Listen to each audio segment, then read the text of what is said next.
আসসালামু আলাইকুম। ধরুন আপনি বাসায় আসছেন।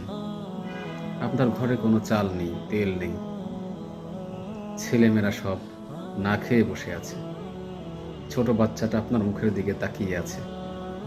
এই পরিস্থিতিতে আপনার কেমন লাগতে পারে? আমি একজন বাবা, একজন ভাই। মাঝে মাঝে এই পরিস্থিতির মধ্যে পড়ে যাই। মাঝে মাঝে নিজের বোনের ছেলেমেয়েদেরও এই অবস্থায় হতে দেখি। যখন দেখি তাদের কাছেও খাবার থাকে না, তারা আমার দিকে তাকিয়ে থাকে। মামা কখন বাসায় আসবে, কিছু খাবার নিয়ে আসবে।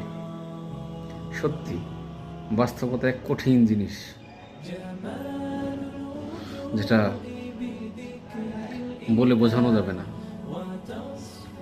যাদের পরিবার নেই তারাই বোঝে এই কঠিন জিনিস কতটা ভয়াবহ। আল্লাহ ছাড়া আমাদের আর কেউ নেই।